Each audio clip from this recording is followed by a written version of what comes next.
The classroom used to be a sacred place, a place where values, faith, and knowledge met to shape the hearts and minds of future generations. But over the years, something changed. Jesus' name and teachings were quietly removed, pushed out under pressure, replaced by a secular curriculum that claimed neutrality but often left students spiritually empty. I remember the day they told us Jesus was no longer welcome in our schools. It felt like a piece of our foundation was being ripped away. Teachers, parents, and students alike were left confused, angry, or resigned. Many didn't realize the deeper consequences of this removal, a spiritual vacuum waiting to be filled. Then things began to happen. Not immediately, but slowly and unmistakably. An emptiness grew, a hunger for meaning beyond textbooks and tests. Young hearts, once guided by faith and morality, found themselves lost in a sea of relativism and confusion. And amidst this silence, Jesus spoke to me, not with words, but with a powerful message. They took me out of schools. Now watch what happens. This was a call to witness, to understand, and to prepare for the consequences of removing Christ from the core of education.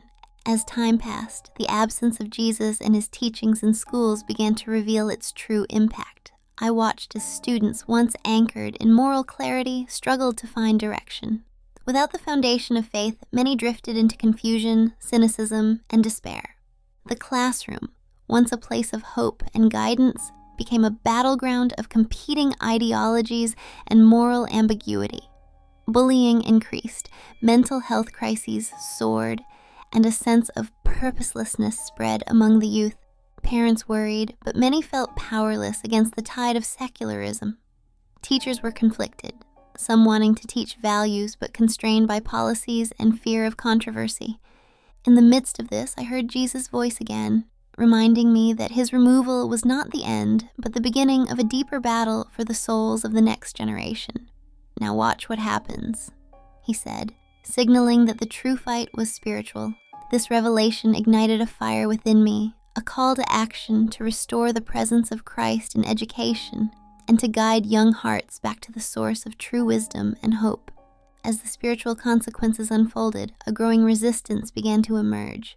Parents, teachers, and students who recognized the void left by the absence of Jesus began to stand up. They formed groups, petitioned school boards, and spoke out at meetings. Their mission was clear: to bring Christ back into the classrooms and restore the moral compass of education. But this resistance faced fierce opposition. Secular groups, political agendas, and legal battles sought to silence their voices, labeling them as intolerant or backward. The struggle was not just about education, it was a fight for the very soul of the nation. I witnessed stories of courage and sacrifice, teachers who prayed quietly in their classrooms, parents homeschooling their children to protect their faith, students boldly sharing their beliefs despite ridicule. Jesus' words echoed louder in my heart. They took me out of schools. Now watch what happens. I realized that the battle was far from over, and the outcome depended on the faith and perseverance of those willing to fight for truth. Amidst the fierce opposition and mounting challenges, signs of hope and miracles began to surface. I heard stories of students whose lives were transformed despite the absence of formal teaching about Jesus. Unexpected friendships formed around shared faith, prayers whispered in hallways, and small groups meeting secretly to worship and study the Bible. Teachers who remained faithful found creative ways to integrate values and hope into their lessons without drawing negative attention. Parents reported profound changes in their children's hearts as they sought Jesus outside of school walls. These moments were proof that removing Jesus from classrooms could never silence his presence. The spiritual battle was real, but so was the divine power working quietly and powerfully behind the scenes. Jesus' message was clear. Though they took him out, he remained active and alive, preparing a generation ready to stand firm in faith. From the shadows of exclusion, a new generation began to rise, a generation awakened to the truth and hungry for meaning beyond what secular education offered. These young people, despite obstacles, embraced Jesus with a passion and conviction that surprised many. They formed faith-based clubs, organized prayer meetings, and used social media to spread the message of hope and restoration. Their voices grew louder, their numbers multiplied, and their courage inspired others to join the movement. Schools that once pushed faith aside began to feel the pressure of this awakening. Some administrators softened policies. Some teachers found renewed strength to support their students' faith journeys. This resurgence was not accidental. It was a divine movement, the fulfillment of the promise Jesus had given. Now watch what happens. As the awakening generation gained momentum, the opposition grew more aggressive. Policies tightened, lawsuits were filed, and public debates became more heated. The battle for the soul of education was no longer subtle. It was fierce and unmistakable. Faithful parents and students faced harassment, censorship, and exclusion. Social media platforms cracked down on religious expression. Some teachers lost their jobs for standing up to secular mandates. But amidst the storm, the resolve of believers strengthened. Prayer vigils, peaceful protests, and community outreach multiplied. The movement was no longer just about restoring Jesus in schools. It was about reclaiming the hearts and minds of a generation under siege. Jesus' words echoed louder than ever. Now watch what happens.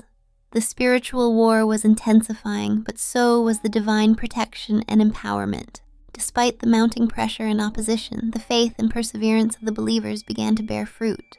Hearts hardened by doubt softened, lives transformed by grace, and communities united in prayer and action.